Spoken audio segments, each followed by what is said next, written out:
আসসালামু আলাইকুম রহমতুল্লাহ বরকাতুহ। আলহামদুলিল্লাহি ওয়াহদা ওয়াসসালাতু ওয়াসসালামু আলা মান লা নাবিয়্যা বা'দা, আম্মা বা'দ। সুপ্রিয় দর্শক শ্রোতা ভাই বোন, দেশ এবং প্রবাসী যে যেখান থেকে আমাদের সঙ্গে যোগ দিয়েছেন, আপনাদের সকলকে আন্তরিক অভিনন্দন জানাচ্ছি এবং শুরু করছি আমাদের নিয়মিত আয়োজন আজকের তারাবির সারসংক্ষেপ। প্রিয় দর্শক, আজকের তারাবি ইনশাআল্লাহ বিইذনিল্লাহ অষ্টম তারাবি এবং আজকের তারাবিতে কোরআনে কারীমের যে অংশ তেলাওয়াত করা হবে তা হলো কোরআনে কারীমের 11তম পারা। 11তম পারায় কোরআনে কারীমের সূরা তাওবার উল্লেখযোগ্য অংশ তেলাওয়াত করা হবে এবং সূরা ইউনুসের কিছু অংশ তেলাওয়াত করা হবে।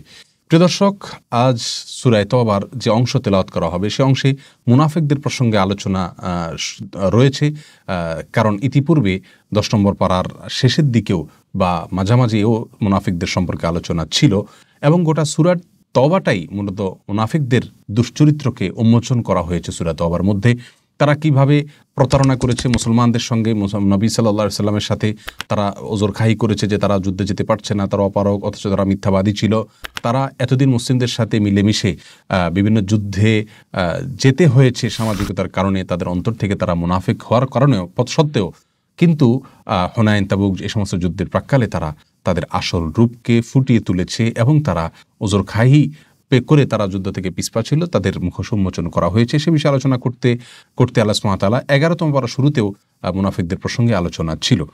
এরপরে 97 নম্বর আয়াতে আল্লাহ সুবহানাহু ওয়া তাআলা গ্রামীণ যে সমস্ত বেদুইন লোক মরুভূমির সে সমস্ত লোকদের চরিত্র প্রসঙ্গে আলোচনা করেছেন, তাদের ভালো মন্দ সব বিষয়ে আলোচনা করেছেন। এরপরে মুহাজির এবং আনসারদের প্রসঙ্গে আলোচনা করেছেন।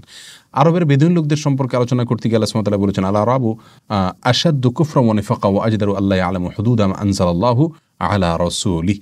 অর্থাৎ আরবের বেদুইন লোকেরা, মরুচারীরা, এরা সবচেয়ে বেশি কুফরি এবং নেফাকে তাদের ভেতরে লালন করে এবং তারা আল্লাহর হদ, আল্লাহর দণ্ডবিধি, আল্লাহর নির্দেশ নিষেধ, আল্লাহর সীমানা এগুলো তারা বুঝতে পারে না, এগুলো বুঝতে তারা অক্ষম নয়, এগুলোর জন্য তারা অপারগ এবং তারা এগুলোর জন্য অনুপযুক্ত এগুলো বুঝতে।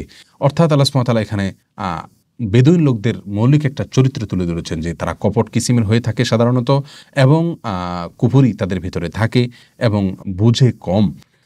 কিন্তু সেই সাথে আল্লাহ সুবহানাহু ওয়া তাআলা বেদুইনদের মধ্যে থেকে ভালো মানুষও আছে, তাদের কথা আল্লাহ সুবহানাহু ওয়া তাআলা আলোচনা করেছেন। তার আগে আল্লাহ সুবহানাহু ওয়া তাআলা তাদের আরেকটি দুশ্চরিত্র প্রসঙ্গে আলোচনা করতে গিয়ে বলেছেন, আমিনাল আরাবি মান ইয়াত্তাখিযু মা ইয়ানফিকু মাগরামা। আর বেদুইনদের ভিতরে কিছু লোক আছে যারা যা খরচ করে আল্লাহর রাস্তায় সেটাকে তারা জরিমানা মনে করে নিজের জন্য, অর্থাৎ আল্লাহর রাস্তা দেওয়াটাকে তারা নিজেদের জন্য এক ধরনের দণ্ড মনে করে এবং মন থেকে তারা দান করে না। এরপর আল্লাহ সুবহানাহু ওয়া তাআলা বেদুইনদের ভিতরে যে ভালো মানুষও আছে তাদের প্রসঙ্গে বলতে গিয়ে বলেছেন, আমিনাল আরাবি মান ইউমিনু বিল্লাহি ওয়াল ইয়াউমিল আখির। আর আরবদের মধ্যে অর্থাৎ বেদুইনদের ভিতরে কিছু লোক আছে যারা আল্লাহর প্রতি ঈমান আনে এবং আখিরাতের প্রতি ঈমান আনে। ওয়াত্তাখিযু মা ইউনফিকু কুরবাতিন ইনদাল্লাহি ওয়া সালাওয়াতির রাসূল, এবং তারা যা ব্যয় করে তা আল্লাহর কাছে নৈকট্য অর্জন করার তারা মাধ্যম মনে করে।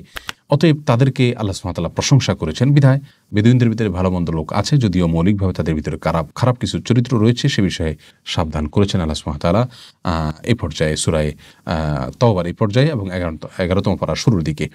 এরপর আল্লাহ সুবহানাহু ওয়া তাআলা মুহাজির এবং আনসারদের প্রসঙ্গে আলোচনা করতে গিয়ে বলেছেন, ওয়াস-সাবিকুনাল আউয়ালুনা মিনাল মুহাজিরিন ওয়াল আনসার ওয়াল্লাযিনা ইত্তাবাউহুম বিইহসান রাদিয়াল্লাহু আনহুম ওয়া রাদু আনহু। অর্থাৎ মুহাজির এবং আনসার এবং তাদের পরবর্তীতে যারা তাদের অনুসারী, তাদের পদাঙ্ক অনুসারী, তাদের আদর্শের অনুসারী, তাদের তাদের প্রতি আল্লাহ সুবহানাহু ওয়া তাআলা সন্তুষ্ট হয়ে গেছেন, তারা আল্লাহর প্রতি সন্তুষ্ট হয়েছেন। এই বিষয়ে আল্লাহ সুবহানাহু ওয়া তাআলা আলোচনা করে মুহাজির এবং আনসারদের যে অবদান, তাদের যে ত্যাগ, তার যে বিনিময় আল্লাহর সন্তুষ্টি অর্জন, সেটি আল্লাহ সুবহানাহু ওয়া তাআলা জানিয়েছেন। এর পাশাপাশি আল্লাহ সুবহানাহু ওয়া তাআলা মুনাফিকদের প্রসঙ্গে আলোচনা আবারও টেনেছেন এবং করতে গিয়ে বলেছেন যে তাদেরকে আমি 2 বার ডবল শাস্তি দেব। তারা যে অপকর্ম করেছে, তারা রীতিমতো ভয় পেত, আশঙ্কা করত, ইয়াহদারুল মুনাফিকিন, মুনাফিকরা এরকম আশঙ্কা করত, ভয় পেত যে কোনো সূরা নাজিল হয়ে তাদের গোপন সমস্ত গোমর ফাঁস করে দেন আল্লাহ সুবহানাহু ওয়া তাআলা। ঠিক তাই হলো, তাদের আশঙ্কাই বাস্তবায়িত হলো এবং তাদের গোমরগুলোকে ফাঁস করে দিলেন আল্লাহ সুবহানাহু ওয়া তাআলা। এরপরে আল্লাহ সুবহানাহু ওয়া তাআলা মুনাফিকদের আলোচনার পরে বলেছেন, তবে কিছু লোক সমাজে রয়েছে ও আখারুনা আতারাফু বিযুনুবিহিম, যারা তাদের ভুল ত্রুটিকে বুঝতে পেরে আল্লাহ সুবহানাহু ওয়া তাআলার কাছে স্বীকারোক্তি দিয়ে তওবা করে ফিরে আসেন, তাদের আল্লাহ সুবহানাহু ওয়া তাআলা ক্ষমা করেন এবং সুসংবাদ দেওয়া হয়েছে তাদের বিষয়ে। এরপরে 103 নম্বর আয়াতে আল্লাহ সুবহানাহু ওয়া তাআলা সাদকা এবং যাকাত প্রসঙ্গে বলেছেন, নবী সাল্লাল্লাহু আলাইহি ওয়াসাল্লামকে নির্দেশ করেছেন, খুয মিন আমওয়ালিহিম সাদাকা, আপনি মুমিনদের সম্পত্তি থেকে সাদকা গ্রহণ করুন, অর্থাৎ যাকাত উসুল করুন এবং তাদের জন্য আপনি দোয়া করুন। আপনি তাদের জন্য দোয়া করলে সেটা তাদের জন্য প্রশান্তি আসার কারণ হবে। অতএব এখানে সদকা উসুল করার জন্য বিশ্বকে নির্দেশ করেছেন। বিদায় জাকাত দেওয়া ফরজ, আর ইসলামী রাষ্ট্র ব্যবস্থা থাকলে যারা যখন দায়িত্বে থাকবেন তাদের উপরে কর্তব্য হলো ইসলামী রাষ্ট্রের মূলনীতি অনুযায়ী মুসলিমদের মধ্যে যারা সম্পদশালী তাদের থেকে জাকাত নিয়ে, ধনীদের জাকাত নিয়ে গরিবদের মধ্যে সেটা বন্টন করা এবং দারিদ্র্য বিমোচনে ভূমিকা রাখা। এরপরে আল্লাহ সুবহানাহু ওয়া তাআলা যে আয়াতটি নাযিল করেছেন তা হলো ওয়াল্লাযীনা ইত্তাখাযু মাসজিদান দিরারা লা তাকুম মাসজিদান দিরারা ইলা আখির আয়া। আল্লাহ সুবহানাহু ওয়া তাআলা এখানে মসজিদে দিরার প্রসঙ্গে আলোচনা করেছেন, অর্থাৎ মুনাফিকদের যে দুশ্চরিত্রগুলো সূরা তওবায় বিভিন্নভাবে আল্লাহ সুবহানাহু ওয়া তাআলা তুলে ধরেছেন, তার ভিতরে এটিও একটি। মুনাফিকরা আগে মসজিদে নববীতে আসতো, রাসূল আকরাম সাল্লাল্লাহু আলাইহি ওয়াসাল্লাম সালাত আদায় করতো এবং রাসূল সাল্লাল্লাহু আলাইহি ওয়াসাল্লাম মসজিদে তারা আসতো, কিন্তু একটা পর্যায়ে তারা দেখলো যে আসলে তারা সালাত পড়তে চায় না, এটা তো পড়ে তারা শুধুমাত্র লোক দেখানো পড়া, তাদের জন্য কষ্ট হয়ে যায়। জন্য তাদের এলাকাতে তারা একটা মসজিদ নির্মাণ করলো, আর উদ্দেশ্য ছিল যে এই মসজিদ থেকে তারা দূরে সরবে এবং সেখানে বসে মুসলিমদের বিরুদ্ধে নানা পরামর্শ করবে, ষড়যন্ত্র করবে। এবং তারা এসে রাসূল আকরাম সাল্লাল্লাহু আলাইহি ওয়াসাল্লামের কাছে বলেছিল, ইয়া রাসূলুল্লাহ, আপনি আমাদের মসজিদটা উদ্বোধন করে দিবেন। তিনি বলেছেন, ঠিক আছে, আমি যাব। এবং তিনি সরল মনে সেখানে যাওয়ার চিন্তাও করলেন। আল্লাহ সুবহানাহু ওয়া তাআলা তখন আয়াত নাযিল করলেন যে ওয়াল্লাযীনা ইত্তাখাযু মাসজিদান দিরারা, যারা মসজিদকে বানিয়েছে ষড়যন্ত্রের জায়গা, তাদের বিষয়ে ভর্ৎসনা করে আল্লাহ সুবহানাহু ওয়া তাআলা বলেছেন লা তাকুম ফিহি আবাদা, আপনি কখনো সেই মসজিদে গিয়ে সালাত আদায় করবেন না, অর্থাৎ মসজিদে উদ্বোধন করবেন না। তো এখানে মুনাফিকদের আরেকটি গোমর আল্লাহ সুবহানাহু ওয়া তাআলা ফাঁস করে দিলেন। এই জন্যই সূরা তওবাকে সূরা ফাতিহাও বলা হয়, অর্থাৎ মুনাফিকদের গোমর উন্মোচনকারী সূরা বলা হয়। এরপর আল্লাহ সুবহানাহু ওয়া তাআলা মসজিদ প্রসঙ্গে বলেছেন লামাসজিদুন উসসিসা আলা তাকওয়া মিন আউয়াল ইয়াউম, মসজিদ কিন্তু প্রথম দিন থেকে তাকওয়ার উপরে প্রতিষ্ঠিত থাকে, বিধায় মসজিদ ষড়যন্ত্রের উপরে কখনো ভিত্তি মসজিদের হতে পারে না। এরপরে আল্লাহ সুবহানাহু ওয়া তাআলা 111 নম্বর আয়াতে বলেছেন মুমিনদের জীবন এবং সম্পদ আল্লাহ সুবহানাহু ওয়া তাআলা কিনে নিয়েছেন জান্নাতের বিনিময়ে। একটি মৌলিক কথা যেটি প্রত্যেক মুমিনের প্রতিটা মুহূর্তে মাথা রাখা উচিত। আল্লাহ তাআলা বলেছেন ইন্নাল্লাহা আশতারা মিনাল মুমিনিনা আনফুসাহুম ওয়া আমওয়ালাহুম বিআন্না লাহুমুল জান্নাহ, আল্লাহ সুবহানাহু ওয়া তাআলা মুমিনদের কাছ থেকে তাদের জীবন এবং সম্পদ কিনে নিয়েছেন জান্নাতের বিনিময়ে, এবং তারা আল্লাহর দেওয়া সেই জীবনকে আল্লাহর নির্দেশে যখনই জিহাদ ফরজ হবে সেখানে তারা নিজেদের জীবনকে বিলিয়ে দিবে, বিসর্জন দিবে। এবং তারা যে আল্লাহর কাছ থেকে জান্নাত কিনে নিয়েছেন, জান্নাতের ক্রেতা মানুষদের কিছু মার্কা রয়েছে যা পরবর্তীতে আল্লাহ সুবহানাহু ওয়া তাআলা উল্লেখ করেছেন। পরবর্তী আয়াতে উল্লেখ করতে গিয়ে আল্লাহ সুবহানাহু ওয়া তাআলা বলেছেন আত-তাইবুন আল আবিদুন আল হামিদুন আস-সাইহুন আর রাকিউন আস-সাজিদুন ওয়াল আমিরুন বিল মারুফি ওয়ান নাহুনা আনিল মুনকার ওয়াল হাফিজুন লিহুদুদিল্লাহ। অর্থাৎ তাদের বৈশিষ্ট্য এখানে কয়েকটি আল্লাহ সুবহানাহু ওয়া তাআলা উল্লেখ করেছেন, 7টি বৈশিষ্ট্য। তার ভিতরে 1 নম্বর বৈশিষ্ট্য আত-তাইবুন, তারা তওবাকারী। 2 নম্বর হলো আল আবিদুন, তারা ইবাদত গুজার। 3 নম্বর হলো তারা আল হামিদুন, আল্লাহর প্রশংসাকারী। 4 নম্বর হলো আস-সাইহুন, তারা আল্লাহর কৃতজ্ঞতা আদায়কারী এবং দুনিয়া বিমুখী মানুষ তারা। 4 এবং 5 নম্বর হলো আর রাকিউন আস-সাজিদুন, তারা রুকুকারী, সিজদাকারী, অর্থাৎ জামাতের সাথে সালাত আদায়কারী এবং সালাত আদায়কারী। আর 6 নম্বর হলো ওয়াল আমিরুনা বিল মারুফ ওয়ান নাহুনা আনিল মুনকার, তারা সৎ কাজের আদেশ দানকারী, অসৎ কাজের বাধা প্রদানকারী। আর 7 নম্বর হলো হাফিজুন লিহুদুদিল্লাহ, আল্লাহর সীমানাগুলোকে তারা সংরক্ষণ করে চলে। এই লোকগুলোই আল্লাহ সুবহানাহু ওয়া তাআলার কাছ থেকে তাদের জান্নাত কিনে নিয়েছেন, এটা হলো তাদের মার্কা।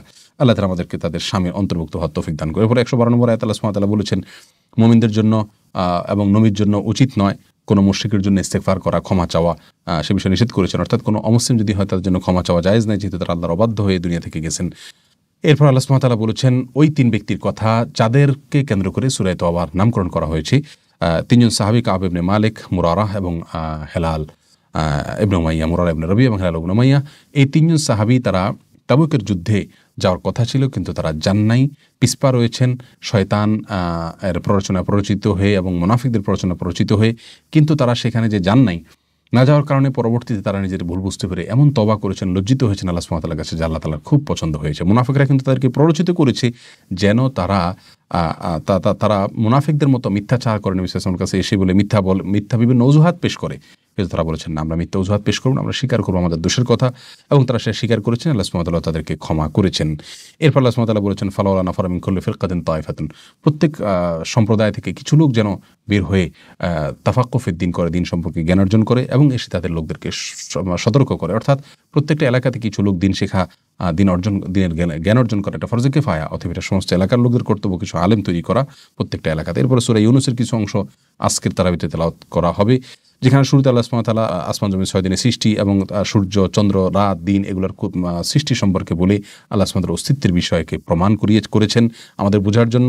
এরপর 57-58 নম্বর আয়াতে সূরা ইউনূসের আল্লাহ সুবহানাহু ওয়া তাআলা বলেছেন ইয়া আইয়ুহান নাসু ক্বাদ জাআকুম মাউইযাতুম মির রাব্বিকুম ওয়া শিফাউন লিমা ফিস সুদূর, হে ঈমানদাররা, হে লোক সকল, তোমাদের কাছে আল্লাহর পক্ষ থেকে উপদেশ এসেছে, তোমাদের রবের পক্ষ থেকে তোমাদের অন্তরের জন্য মহৌষধ হিসাবে এটা এসেছে। কুল বিফাদলিল্লাহি ওয়া বিরহমাতিহি ফাবিযালিকা ফালইফরাহু, এটা তোমাদের জন্য আল্লাহ সুবহানাহুর পক্ষ থেকে হেদায়েত এবং রহমত হিসাবে এসেছে, আর আল্লাহ সুবহানাহু ওয়া তাআলার এই করুণায় তোমাদের খুশি হওয়া উচিত।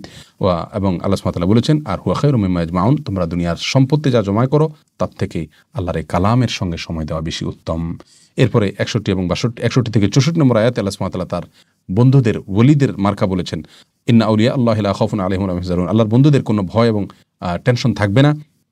তাদের মার্কা কি? আল্লাযীনা আমানু ওয়া কানু ইয়াত্তাকুন, তারা ঈমান আনবে এবং তাকওয়া অবলম্বন করবে, গুনাহ থেকে বাঁচবে। এটা হলো আল্লাহর ওলি হওয়ার সবচেয়ে বড় আলামত এবং নিদর্শন।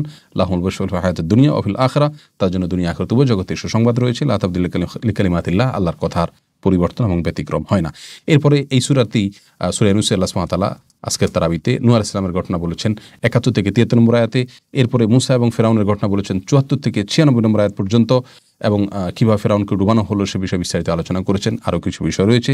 আল্লাহ সুবহানাহু ওয়া তাআলা আমাদের সকলকে আজকের তারাবিতে আলোচ্য আয়াতগুলোর উপরে আমাদেরকে করণীয় আমলগুলোকে করা, বর্জনীয় আমলগুলোকে বর্জন করা এবং শিক্ষণীয় আমলগুলো থেকে শিক্ষা গ্রহণ করার তৌফিক দান করুন। প্রিয় দর্শক, আজকে এই পর্যন্তই, কথা হবে ইনশাআল্লাহ পরবর্তী পর্বে। আসসালামু আলাইকুম ওয়া রাহমাতুল্লাহি ওয়া বারাকাতুহু।